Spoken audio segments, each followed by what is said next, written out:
Ladies and gentlemen, to our evening show. Thank you very much for coming tonight.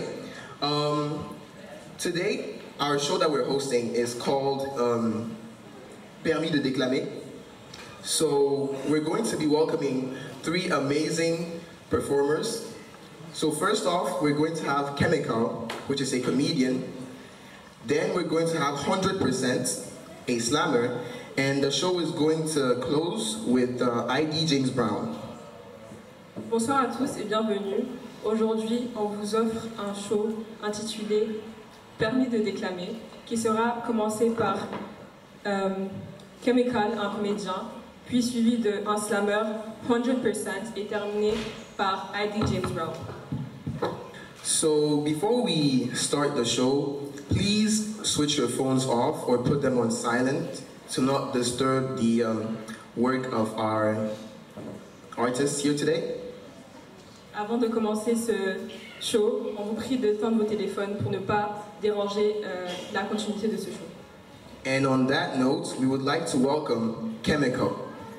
Et on accueille Chemical.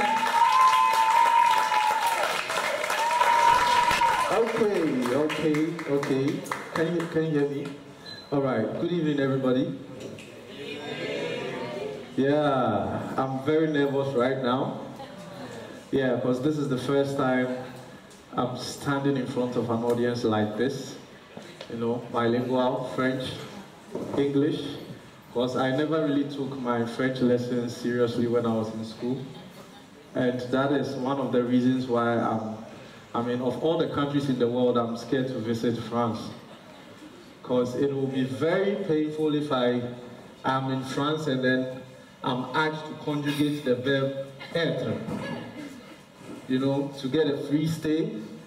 Honestly, I'll come back to Ghana because it will be very difficult, you know.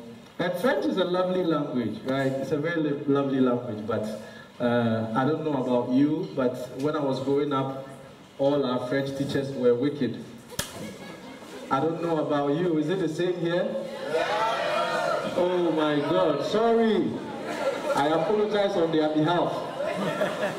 Man, I grew up thinking that French was a difficult language to learn, and then I was speaking English all my life. Oh, okay, I'm still not dead, I'm still alive. So I'm still speaking English, and you know, sometimes I want to take exams online, and I see some of the questions, and I'm like, I think English is rather difficult. Do you agree? You don't agree? Okay, how do you pronounce the word L-I-V-E? Live. Not life? It's live and it's life. It's live and it's life. So am I living life, or am I here live, or I'm here live? I'm here live, and I'm living. All right, awesome. Anyway, I've been doing stand-up comedy a long time ago, and apart from stand-up comedy, I love to watch movies, right? And I don't know how many of you are superhero fans, Marvel fans? Marvel? DC? Oh, sorry, that's too bad. But you know, I've been watching, I watch superhero movies, and I think superhero movies are biased, you know, because most of the time I'm watching the movie and they say they are saving the world, but for some reason Ghana is not part. And it's very painful, right? It's very painful. I'm like, these people have been to Nigeria to save Nigeria and there's no Ghana. And I wonder, right? Because superheroes, you know, they are doing well, right? But sometimes I wonder if there can be superheroes in Ghana. You know, I wonder if they can survive. You can, right? What would your name be called? What would be your name? Nura Spider-Man. The only Spider-Man that comes out at night. You know, and I wonder, because I don't think superheroes can survive in Ghana. Especially because of their powers, right? Because let's take Spider-Man, for example, right? What is his superpowers? He has 5D senses, right? And he throws webs. on skyscrapers. In Ghana, which skyscraper are you going to swing on? I mean, let's be honest, if Spider-Man was a Ghanaian, he would probably be unemployed, because just imagine there's a crime, right, happening somewhere at the University of Ghana, and Spider-Man is here, and he has to swing. He will probably need to get to the junction and take trotro. It can't be possible. It can't be possible. But when I think about the superheroes, right, I think that most of the superheroes were, you know, outsourced from Africa. That's what I believe in, okay? That's what I believe in. I don't know, but take Spider-Man, for example, right? In Ghana, Spider-Man is Kweku Anansi. You know Kweku Anansi, right? Don't worry, Google it, you'll find out. And then you take someone like Iron Man, right? Iron Man is Safu Kantanka. You don't know him? Yeah, don't worry, I understand. There are a lot of things you know that I also don't know. I mean, going to school, when I was in school, when I was in senior high school, when I was in basic school, I was very terrible at spelling.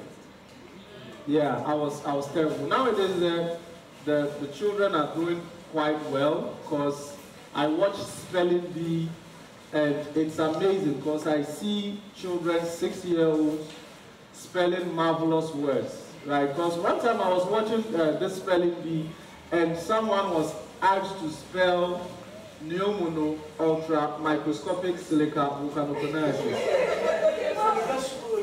Oh my God, I was scared.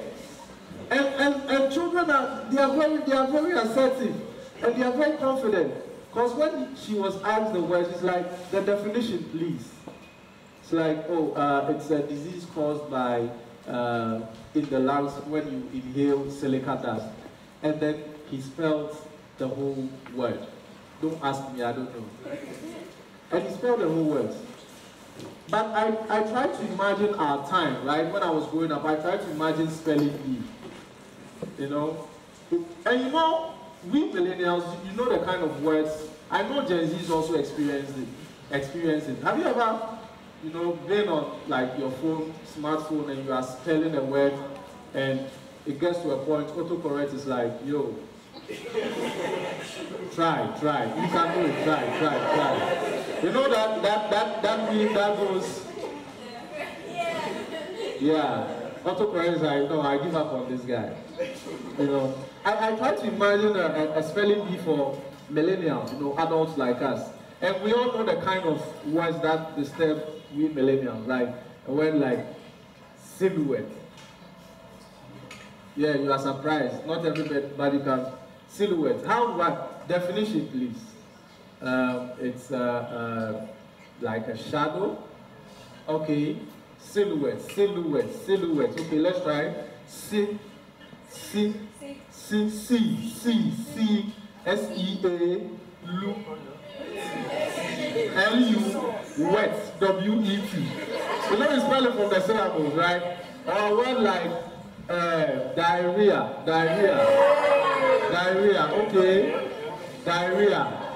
Diarrhea. What is definition, please?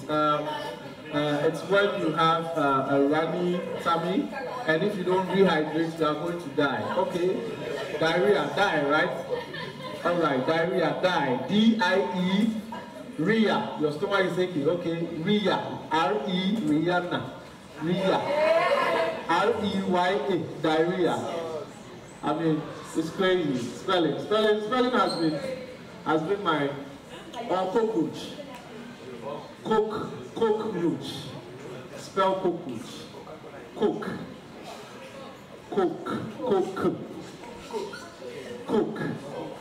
C-O-K-E. Cook. Zero. Cook. C-O-K-E. R-O-C-H. Cockroach. Why are you laughing? Is it wrong? It's right? Please go back for your school fees. Oh man. But I love school. And one thing about spelling bee, I don't know about you, right? When I was growing up, we learned, in school we had this subject called religious and moral education, where we learned morals and we learned some religion. And I don't know, but for some reason, when the wise men decided to visit Jesus, one of them sent a gift that was going to confuse our generation during the examination. And they, you know, during when the wise men visited Jesus, they sent 3 gifts. They sent gold, frankincense, and then what? Myth? Yeah, we call them yeah. So when I was growing up, during the exams, normally that question will come. Okay, so mention the gifts that the wise men sent to Jesus when he was a baby. And then the whole class, you know, sometimes we collaborate and spell frankincense. Gold is very easy. Ghana has gold, so we spell gold easily. And then when it gets to myrrh, we have a tough time spelling it, like M-R-R-R. How many R? Oh, it was great. It was great. It was great. But stand-up comedy, like it's great. You know, I get to say what's on my mind. And how many of you have watched this classic movie, Titanic? Oh my God, I love. Do you love the movie? No. Why don't you love it? It's long. It's long and it's good. The first time I watched that movie, when I saw the running time, I thought it was an Indian movie. But I love the movie. I love the movie, right? I love the movie. That movie is 2 hours long. And it's a white movie. If it were to be a black movie, it would be 15 minutes long. Of course, because, I mean, it was the biggest ship in the world. You know, and most of the time white people are adventurous. They want to know what's up, they want to know what's going on, they wanted to be in the ship and then sail around the world. If it were a black, if it were a black movie, right, we would just go and look at a ship. Oh, okay, so that's the Titanic, right? Wow, okay. And that's what we always say, wow, it's a very nice ship. Where is it going? Around the world. Okay, wow, wow, nice, nice. It's unsinkable. Wow. Really? Who made the ship?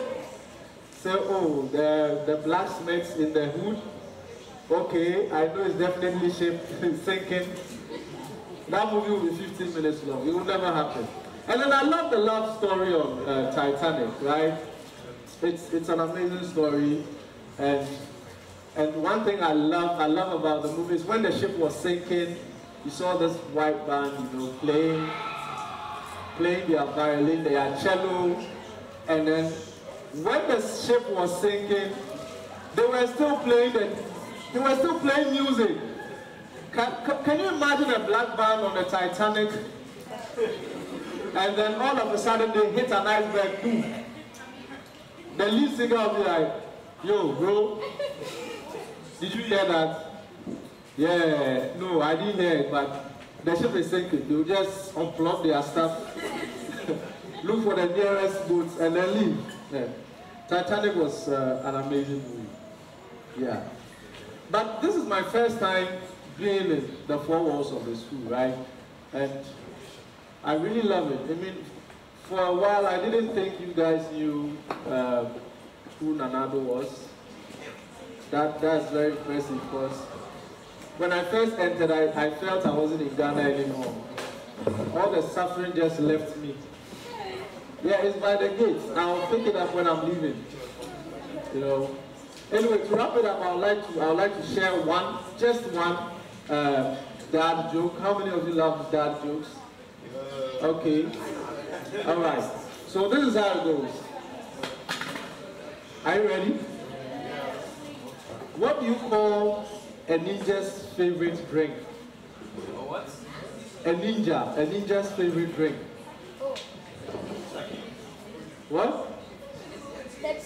Pepsi. What kind of ninja is that?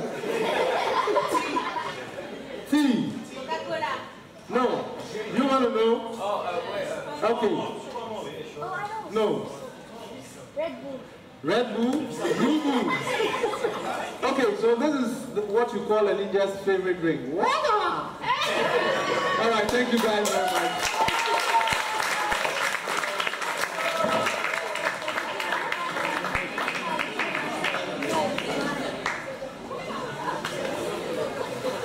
And next, we have 100% the slammer. Clap it up.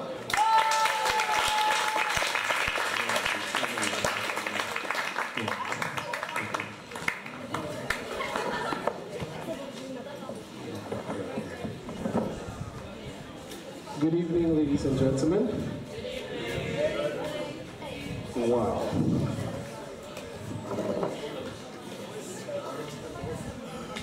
You guys can see me, right? All right, good. So, as introduced, I go by the name 100%. I like to call myself a poet rapper, but when I think about it, I'm a storyteller. And I tell stories using poetry as well as rap and music, because what is rap without music, you know? So I'm going to be telling you 3 stories this evening. And these stories are actually tracks within the various projects that I've released online, all right? The first story, which I'm about to tell you, is titled 37. How many of us know what 37 is? You've heard 37. What's 37? A what? A what? Oh my God, I know it's a number. I mean, in terms of Accra, have you heard at least, where? Good, thank you very much. So 37 is a very famous bus stop, or bus station, or trotro station within Accra, all right? And this is a poem not about that 37, but it's sort of talking about my mind and the fact that my mind sort of operates like a bus station, more specifically that of 37. I'll use it to introduce my storytelling, and hopefully from there we will take, I'm currently playing 37 here. Just starts again. Okay. Right. You can hear it, right? Okay, listen. Welcome to my 37th station of imagination. When touch of some sort of the birth of an idea. Summer is laughter. Conversations capture Kokonsa and try to give him to a pastor ahead of people who blow their trumpets like rapture. Hawkers follow suit by calling customers faster. As for me, yes, I'm writing a chapter. A poetry lurking around the city of fractures. The bus stop, the bus box, Charlie Watties go flip-flop. My thoughts hip-hop, the tip-top melodies going tick-tock. My thoughts tip-toe, to poetry vehicles going crisscross. My words zip-lock to keep them fresh and not which watch. Create words and forms cubicles with ideas and verbs to make spoken word unusual. This poem is strange, but at the same time it's beautiful chaos, making friends and also writing a musical. My poems are trotro minibuses with enthusiasm and flair. My poems crocodile drivers who follow the rules and don't care, like a poem parked by the corner about a babe. The driver's mate whose only dream is to stay cool, be the hype man for the next superstar, so stay tuned as he verses for his future role like a cartoon. Oh, he screams like the wayside preacher, grabbing everyone's attention like Ghana must go. Above poems at the station about people who sold kaftans and dresses, about people to know. There are unfinished poems about girls and their beauty, the kind that radiated had men asking, who is she? Who are these emotions pivoting on a better tomorrow? A man of pleasure. Their poems are long and short like letters. I'm still trying to understand the makings of the weather, like the unfinished poem of Fatima, the pear seller, whose footsteps massage the ears of the butcher Della, causing his jaw to drop and reminisce reminisce about Fela. His eyes are transfixed to her backside. Her back provides danger like a landslide, but he is stuck like a tracker to a GPS signal. Stuck like a tracker to a GPS signal. He is stuck like a tracker to a GPS signal. Hey, Saleba. There's also the form of Tata, the Kaya Street porter, whose calves got lovers and spouses resetting their contract. Her calves and tight-fitting clothes are like a chisel to a porter, not letting go of money and admiring Ghana's daughters. They are visible forms of karma, juju, and love. Forms of Awuza Koko and Kelewele at night. Forms of greed, disease, humility, pleasure. Wait a minute, yes. Also leisure in my 37th station of imagination. There are more forms that my eyes can see. Many are drunk on palm wine by the sea, bruised by disappointment, stung by bees. I just bask in the chaos and confusion of the people, watching lines being created and mistakes being made. But life driving his fingers through the sands as slaves, beginning and completing another anthology of waves. Parking one vehicle, starting another, beginning a journey and ending another. And that's how the forms in this station go. Each is a journey with a story untold. My imagination is a treasure of gold, filled with many more trips for many more roads. For now it is late, and the station must close. The money you pay will get you home. Maybe tomorrow I'll drive you slow, taking you places where poetry goes. Maybe tomorrow I'll drive you slow, taking you places where poetry glows. Thus, stop.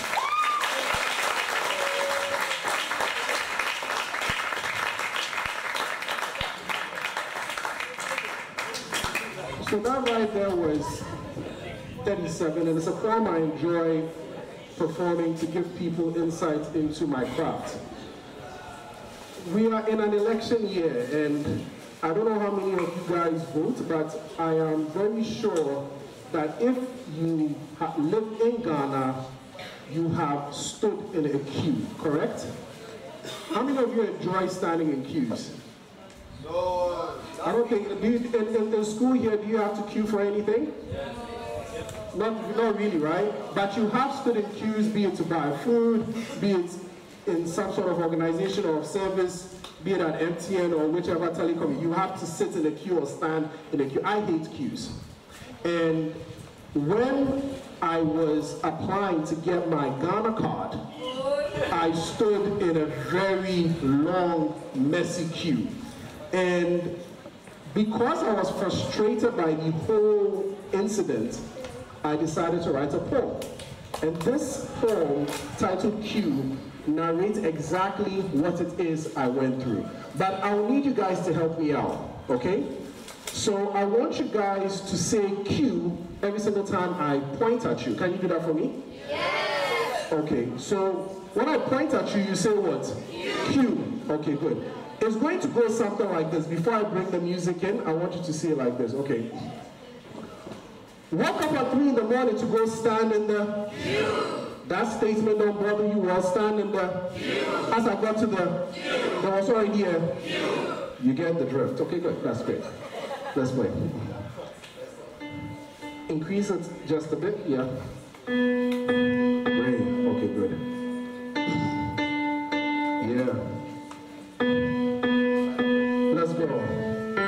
Woke up at 3 in the morning to go stand in the queue. That statement don't bother you all. Stand in the queue. As I got to there was already a human beings, chairs and stools all positioned at the there were others standing in line for others at the I didn't mind because it's something that I would do at the but 7 at the challenge a bit of a stretch at the especially when the rest of us came early to the shorts, t-shirts and slip-ons at the that's stupid for mosquitoes are in line at the it's early morning, I guess I'm turned brown at the all of a sudden people are cutting the line at the I said those of us behind will take this nonsense at the pulses flared was were exchanged there was a quarrel at the unfortunately no one few was present to decide at the friends were made along with enemies together at the I'm in the queue and it's not moving, it's taking hours, we are losing. Within the system, government twisted someone's blessing inside the queue.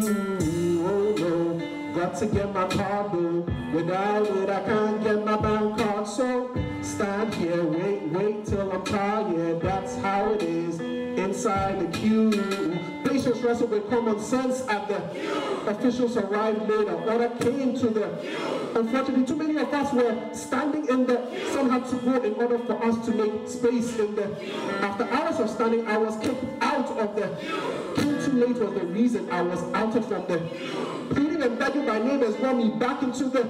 I waited 5 more hours to be attended at the. I was processed, but came the next day to woke up early, met mosquitoes, friends again at waited another couple of hours to be attended at got a receipt and was told to come in 2 weeks to collect my card and information to assist me in the. After all this, I'm told I wasted my time at the skip work for nothing, got to get a turn at the card is useless, good for nothing. I got to get a line in the to get another card, which is not the last time I stand in the. I've got questions for the government. Let me line them up in the.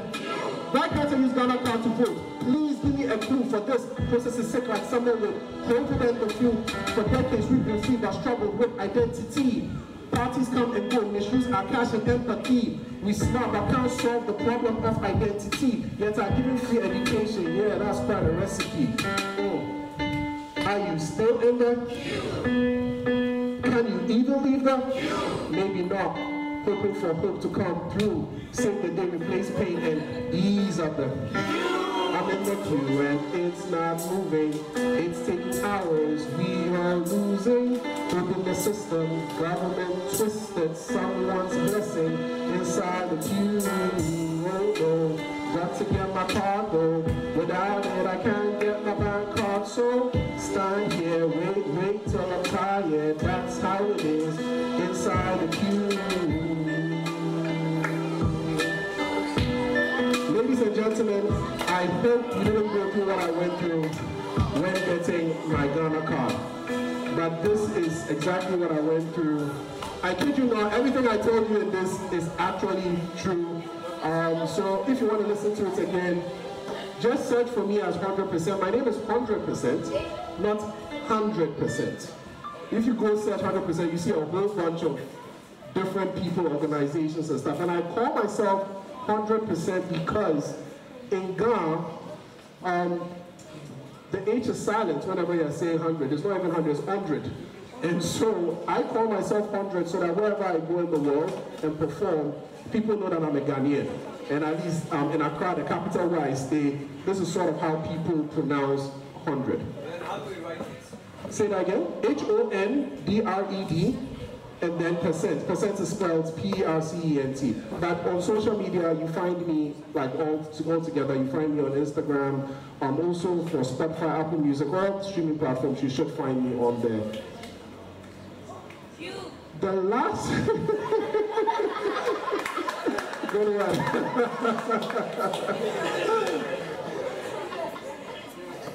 This last story I'm about to tell you is a poem I wrote very early on. I think I wrote this in 2014. And it's one of my best poems, but I don't really like performing it much. Because I'm kind of sad that it's still relevant today. That's why I don't like performing it. It's titled, Africa Sent Me a WhatsApp Message. How many of you are on WhatsApp or use WhatsApp, know what WhatsApp is? Yeah.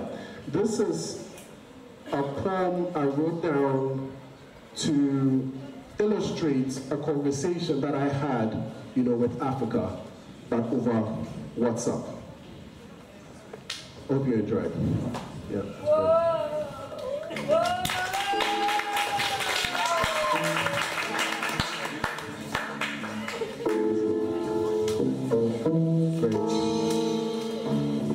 Yes.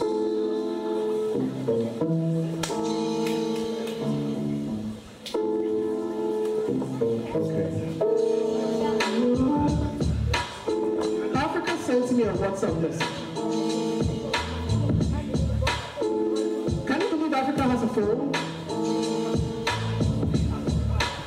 She says she switches between an apple and a galaxy. Is impressed by the galleries of pictures that people hold on Instagram and their dedication their social media diaries.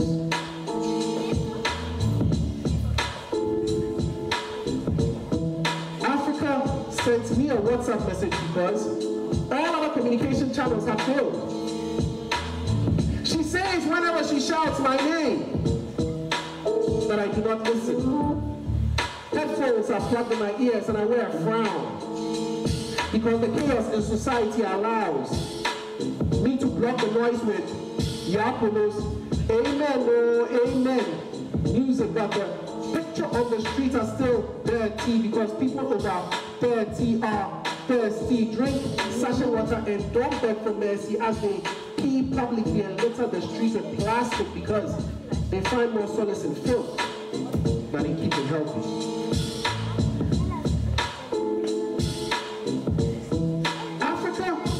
Then forwarded me images of Captain Planet and the Planeteers. How I love that cartoon.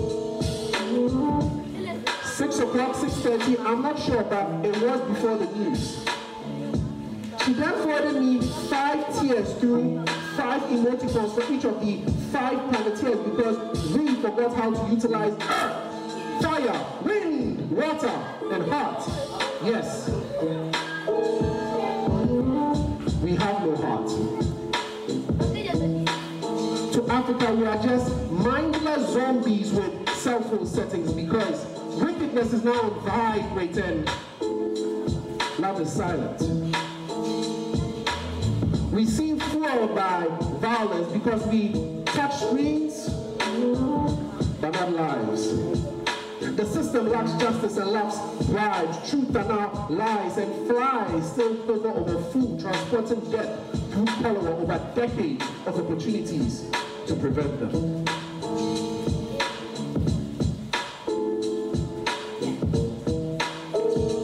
Africa then forwarded me images of hunger-struck regions, economic atrocities, and corruption.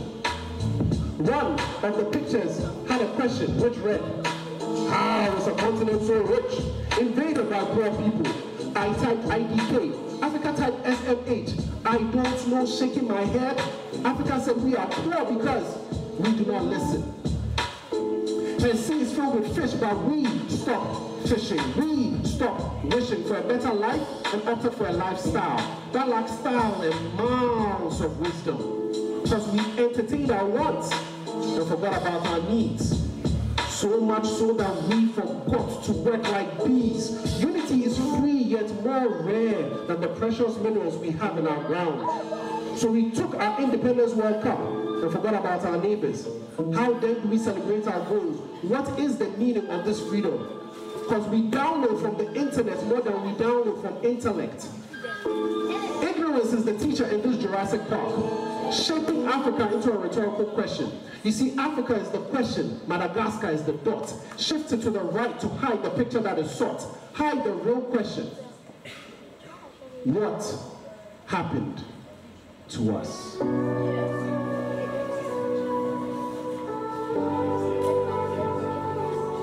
What happened to us? You see, we are hungry yet surrounded by food. Poor yet surrounded by jewels. Fools. Did the doom salt make the room hot, make our skin soft? Or rather, did it turn the brain switch off? You see, knowledge is power, yet we remain skeptical. We study definitions and assume that we are technical. The Ghanaian education system teaches students how to chew a pill instead of swallowing. Therefore, application of what is chewed is food for thought that is never thought of because it was never swallowed. No wonder some children's thinking are shallow. And why after the exam, whatever they've studied evaporates. I call that load shedding. And probably the reason why today Ghana, Nigeria, and South Africa have electricity issues. You see, the West laughs at our power struggles and have given you meaning to the term, the dark continent. Every time I look at the WhatsApp history between Africa and I get sad. Because Africa is a queen in rags that has given us wealth that was and still is being mismanaged. A land filled with people who can't save themselves. For lack of knowledge, my people perish. Listen, if lack of knowledge leads to death, then let's get lots of it. Both the academic and the streets. The journey may be difficult, but the result sweet. If only we choose to make a difference and remember that we are Africans and not Africans. We can change the trajectory of Africa. If only we believe in ourselves, work together, and change our story. It is possible, but it depends on us. Thank you.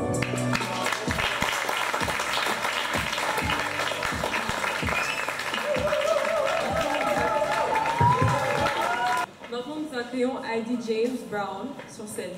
Please, we welcome Heidi James Brown on scene.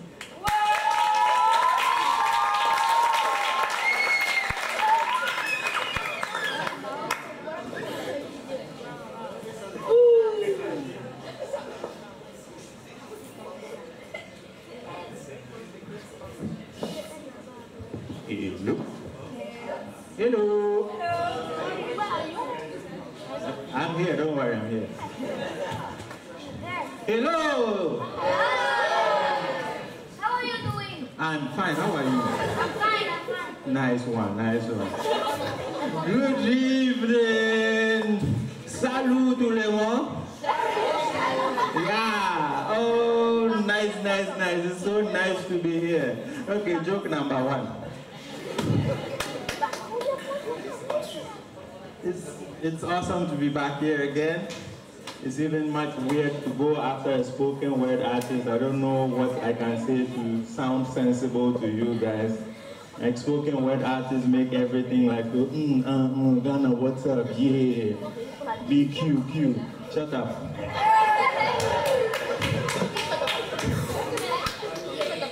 But please, another round of applause for my friend, 100%.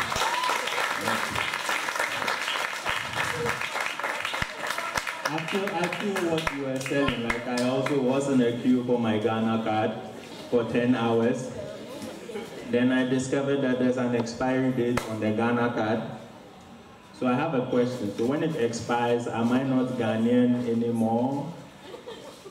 And can I choose another country? Because at this moment, you know, with Thanos in the building. Oh, anyway, it's awesome to be here once again.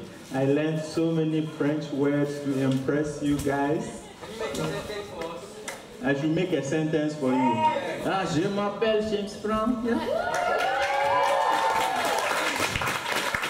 Paris Saint-Germain. Montpellier.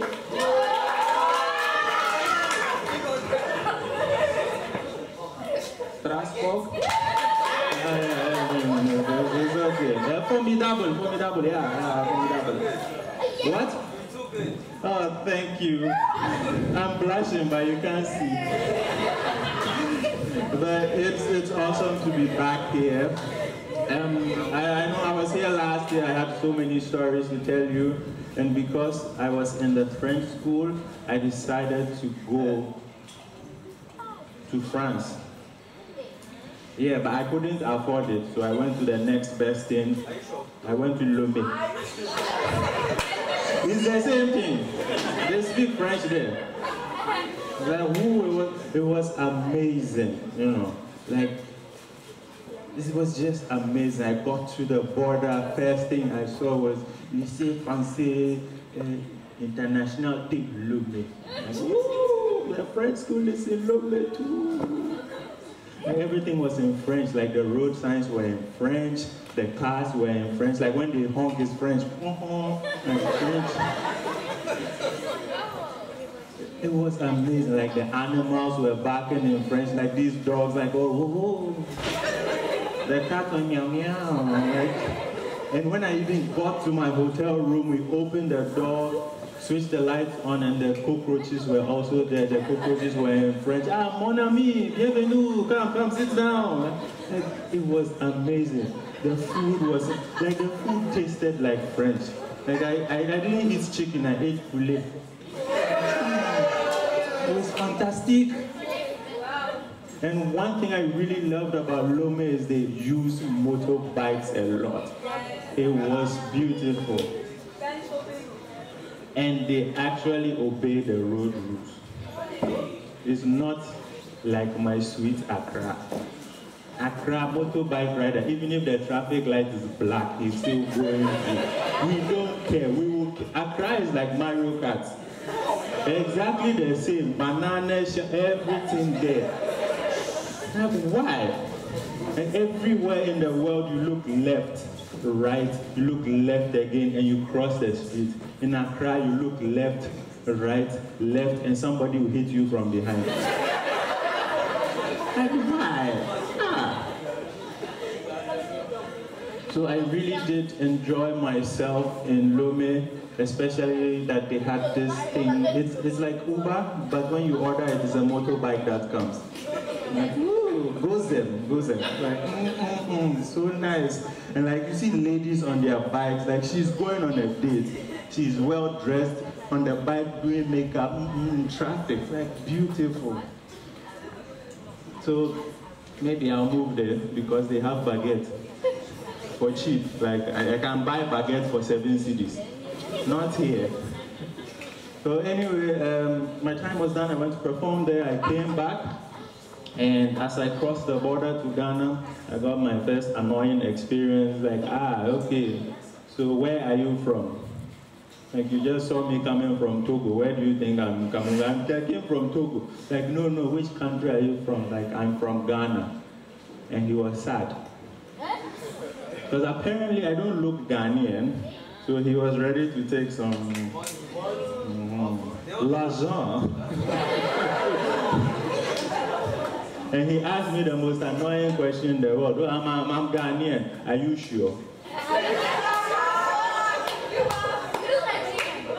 Hey, I look what? You look French.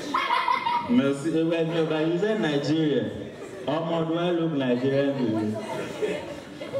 He's like, am I sure? I was like, yes. I was born in Kolebu in the 80s at the maternity ward. 4th floor, 3 p.m. by Dr. Geni and Nurse Agatha. How much more Ghanaian do you want me to be? Okay, so that was an amazing experience. I decided to come back and share with you on that. And for those of you who were around last year, I did share my experiences on how seeing snow for the first time for a Ghanaian was. How was it? Like you people, when you come to Ghana, tell us about, like, hey, I have never seen zero in my life. Like, I got to Frankfurt airport, the temperature was 0, nothing. Me, cold is this is cold. This is cold, or maybe air conditioning 16. It was so cold I went back in the airport and wore my suitcase. That was how cold it was. So when you come, tell us. I'm not talking about like the people that look like milk. You, like you, black man like me. When you tell us, those who haven't traveled, you, yes, you. Yes. Those of the chocolate dispensation. Tell us. The others are used to it. We are not. So, yeah. Last year, after the show, I went back to Europe. And as a Ghanaian, before you do any travel abroad, the first thing you need is your nice green passport. And before you go to the embassy, you must find a pastor to pray on the passport so that you will get visa. And when you leave the pastor, you have to find a juju man just to add a bit of salt is bay on it, just to make sure you get the visa. Eh? So I walked in the embassy, and I believe they ask questions that don't make sense. I walked in the German embassy. First question was, so where are you going? The sign outside says Germany. Where do you think I'm going? He's Legon. Like, oh no, which part of Germany? And they're like, oh, will you come back? Have you seen the temperature there? I will come back. You should ask questions like, oh, do you know what a winter jacket is? Have you heard of thermal underwear? Winter boots? Do you know what hot water bottle is? I've seen your bank statement. Do you know what Primark is? H&M. Like you can't afford Zara. Like these, they go for the cheap ones. These are the kind of questions they should be asking, not will I come back. But anyway, last year I was denied. He said, I don't have enough ties to Ghana. I don't have enough ties to Ghana. Right? So I told him, I was born at Kolebu. Maternity ward, 3rd floor, 4 p.m. in the 80s by Dr. Geni and Nurse Agatha. How much more Ghanaian do you want me to be? Like, wow. Oh no, sharing is caring. Seven? Today I'll speak all the French I know. So anyway, yeah, I got to Europe the first time, and no one told me that there were some memos that have to be given. Like apparently in Europe, the way you take a shower is very different from Ghana. Because in Ghana, you go, you take your clothes off, enter the bathroom, you shower, you're done. Apparently in Europe, when you get to the bathroom, you turn the shower on and you wait. Wait for like 2 minutes. That's what rich people. Be poor and don't wait. I thought it was the same formula, so I went inside, turned the shower on. Oh, my life flashed before my eyes. I have never bathed with ice cubes in my life before. Yeah. It was cold. So last year when I went, it's like I know the formula. So first thing I did was turn the red knob to the fullest. That was the worst decision ever. I used to be lighter skinned than this. This is like 9th degree. I cooked myself alive in there. And another thing is that no one told me that when you are using the washroom, the toilet seats are frozen. I just went in there, pulled in and sat down. And my cook was like, nah man, you're on your own. So he went back. God, it was cold. And as I said, you know, the first time I went to Europe, it was 0. This time around, like, the first time felt like just, you know, winter light. This time I went and I met Winter Pro Max because it was -12. Exactly what I said. By Jesus. And my friend picked me up from the train station. He said I look like a ninja astronaut because this is all you could see. How do you guys live there? It's so cold. And here's the weird thing. You know, you go to Europe in the winter, and it's like you have the laziest sun in the world. Like the sun comes out at 10 a.m. I need a coffee before I will shine. 4 p.m. like I'm done, I won't shine again. Like how? I'm from Ghana, 12-12. 12 hours light, 12 hours darkness, finish. And you go to Europe in the summer and it's like the sun has drunk 9 Red Bulls, like 4 a.m. what up one, I'm here. It doesn't even shine, it's shouting at you, what's up you? And it's there till 11 p.m. still there. and it's hot. Like, it's so hot that I went to buy shorts. And I don't want to disgrace Africans by being the first African to pass out in the European sun. It was hot. And then I started thinking about my Muslim friends in Europe, because the Ramadan fast is around summer. And the whole idea is wait for the sun to go away, then you can eat. So you have Mahmoud sitting in front of his apartment with a falafel.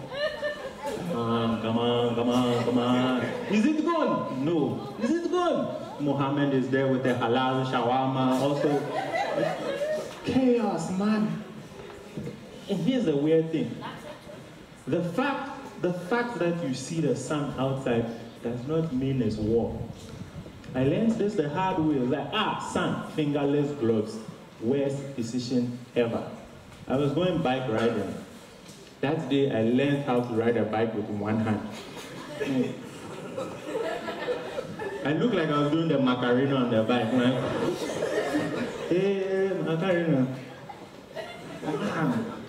And I decided that, okay, I'm in Europe, I'm in Germany, let me do something cultural. Like, let's do something fun. And this is what my German friend said. Okay, something fun, let's go for a walk. To where? I was like, no, we are just walking. Like, you and I have a very different definition of fun. We are walking for fun. Where are we going? Like, oh, let's just walk. It's a very short walk, 14 kilometers. I didn't know what 14 kilometers were. 1 hour later, it's like, oh, we are almost halfway there. It's like, almost. And here's the weird thing. When we get there, we have to walk back. I didn't plan to do a marathon. And here's the weird thing. As we were walking, I was like, oh, let's take a shortcut through the forest. Now, guys, if you have seen any horror movie in your life, you know that the black man doesn't survive in the forest.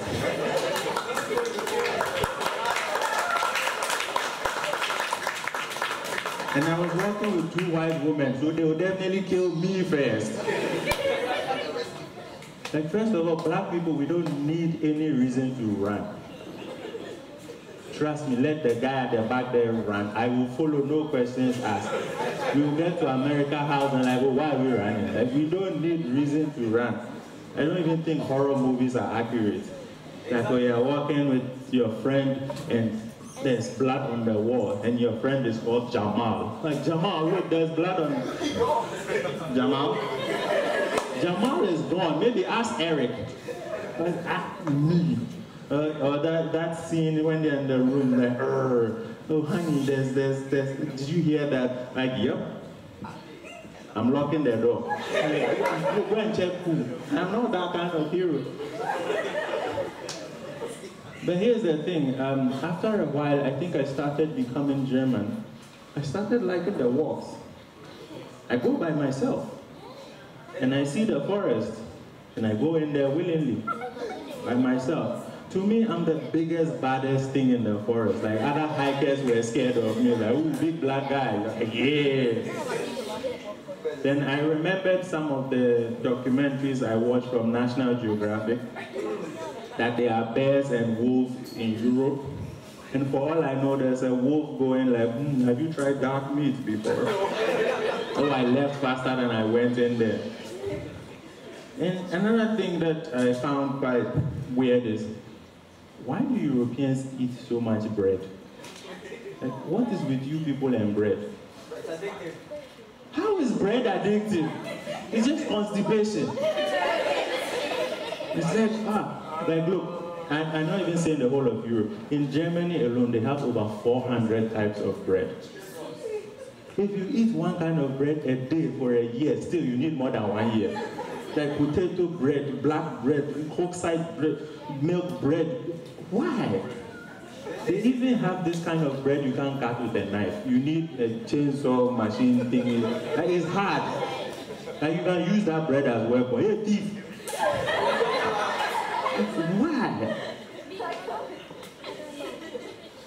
And another thing I noticed is like, what do they tell you guys, like Europeans, before you take passport pictures? Do you know you look angry as heck in your passport? It's like, oh, chief. Do you know you scare the immigration officers when you get to Accra? Like, oh, hello, welcome to... And because you look angry in your passport, you have to look angry in real life. So, hello, welcome to Accra. Oh, welcome. Why? It's like, I don't get it. But anyway, I really did enjoy my time in Europe, especially when I literally got beaten by rain. I didn't know that it rains solid.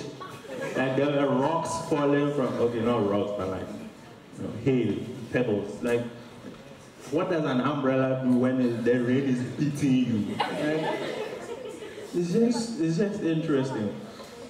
But aside from that, I do stand-up comedy full-time, but I have a side hustle because my president is Thanos and I have to pay my bills, so I have to do other things. I work with students like you. I'm a substitute teacher, and it's a very nice job. But I have to tell you guys something. Like, guys, your teachers and the staff, we are not that old. Are you sure? We are not that old, my guy. I'm very sure. Like, some of us are closer to you in age than your parents. Like, you make us sound like we are old dinosaurs. I know I have gray hair in my beard, but this is genetics. Some of you have gray hair too, but you are kids. We are not that old. Like, you know, I went to class one time, and this student, we were doing a design class, so I was showing them how to use a camera, and this kid gets up, oh, Mr. Brown, what is this old-timey recording thingy? It's a camcorder, it's not that old. It has a touch screen. It's not a good touch screen, but it has a touch screen. Like, oh, Mr. Brown, were you born in the 1800s? Like, why? And this kid is like, oh, Mr. Brown, I would like to follow you on Snapchat. And even before I could answer the question, I was like, wait, do you know what Snapchat is? So I do. My generation created the social media. We know what Snapchat is. We just don't use it much. Why? And this other kid comes to me and is like, Mr. Brown, do you know this very, very old movie with bad special effects? And I thought he was going to say some black and white silent movie. It's like, oh, Harry Potter. It's not that old. It's just 2001. That's what they could do with those computers. It's not bad special effects. And this time, another time, I was listening to music in class. I was listening to the 2010 World Cup song. I don't know if you guys know it. Zamina mina, waka waka zamina mina zamina. And this kid goes like, oh, Mr. Brian, you're listening to the classics. When did that song become classic? Like the best World Cup song ever. You guys, we are not that old. That's my point. We're not that old. And one of the things I love about being a substitute teacher is getting to work in the morning and they shove a subject in your hand like, here, go and teach French. Je ne parle pas français. And for some reason, you guys assume I can speak French and you start asking me questions in French. But my worst subject is math. Like, look, math is cool and all of that. Like, I can deal with the numbers part. But when you get to like 12th grade and we can't do the numbers part and you just decide to add alphabets, like, find X. Look, we've been looking for X since I was in school. Nobody has found it. You won't find it. That's the point. You won't find it. They are just telling you. And, alright, is there someone who can relate over there? And another amazing thing is I'm also a certified IB examiner. What's ID examiner? Huh? What's ID examiner? The person who stands in there when you are writing an exam. International Barraculate. That one, like, yeah, I'm there, posing.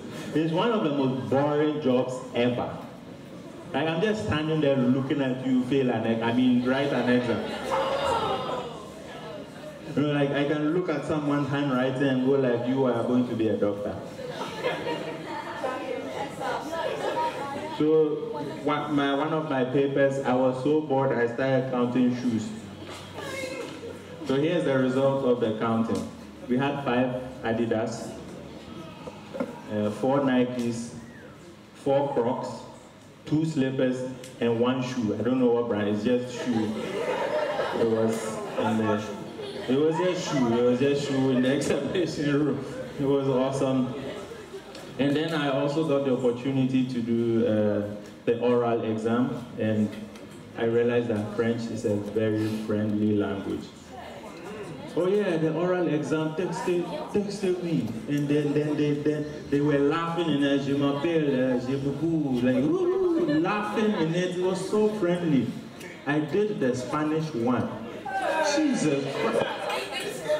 First of all, I thought it wasn't fair because the guy writing the Spanish paper is a native Spanish person.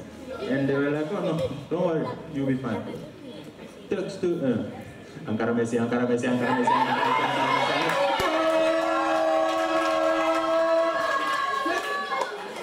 did Spanish become this violent? I could see the guy suffering to keep up with the like Ankara Messi. Oh my God. But I really love these things.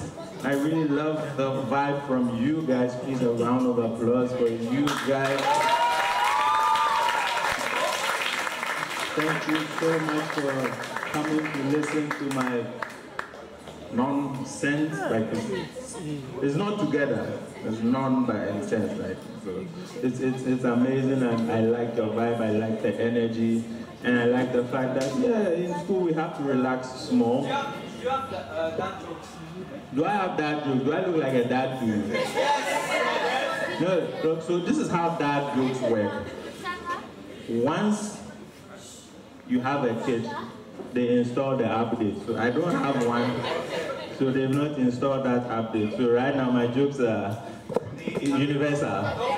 Yeah. I'll come back when I have a kid and I'll give you a dad joke. When is it? When is it? My guy, what's your problem? I'll have a kid when I'm ready.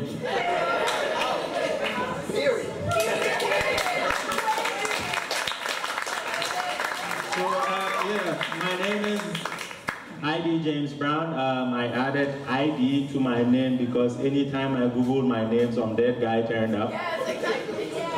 So you already Googled it. Yeah, that dead guy, that's not me. That's not me. So ID was added. ID stands for idiot. I said idiot. Let me explain. Like, what is O? It is my name. So idiot stands for intellectually dramatic, insane, and outrageously talented.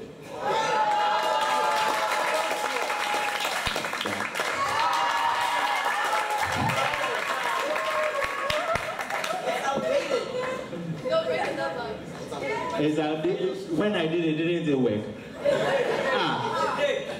You say it's outdated, wait till you're older. My grandpa, what did you used to do? Can you do it again? But yeah, I decided to take this very difficult job of being a stand-up comic. It's, you know, parents are very proud of their kids. Like my mom's friends come over, oh yeah, he's a doctor, he's a lawyer. What does your son do? My son? He's a disappointment. No, he's a public speaker. You're the public, I'm speaking. Good job. Come again? Beautiful job. Thank you. I'll be taking interns after this show. But the nice thing about this job is like when you meet like the wife or girlfriend's parents, like, what does your boyfriend do? He's hardworking. His job is very funny. So from now on, I'm not a comedian, I'm a humor therapist. Sounds fancy, eh?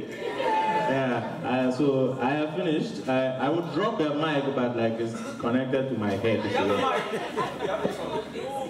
I can't pay for the mic. You can drop it when you come here, and then you pay with your school fees. So before I leave here, can I call my other friends to join me up on stage here? 100%. Chemical.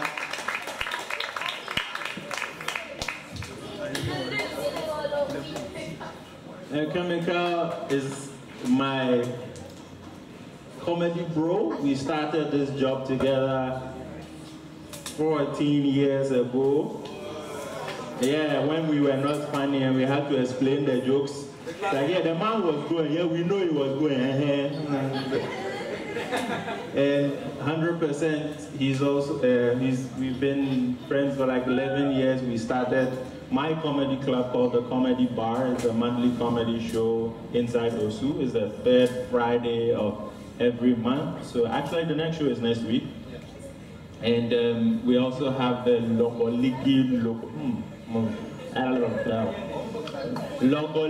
Locomotion Poetry Show. Like, man, God. So it's run by 100%, so he's also doing that tomorrow. And Chemical has the something like, what is it? You can't even remember the name of the show.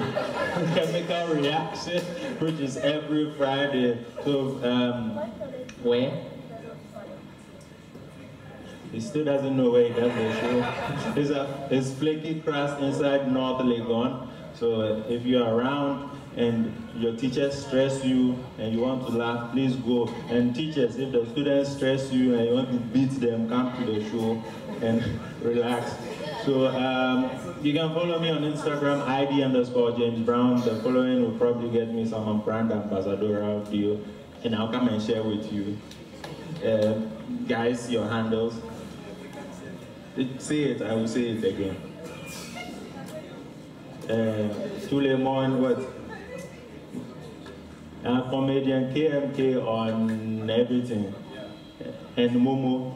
Momo too. 100%. 100% on social media. So thank you so much, guys. This has been our show.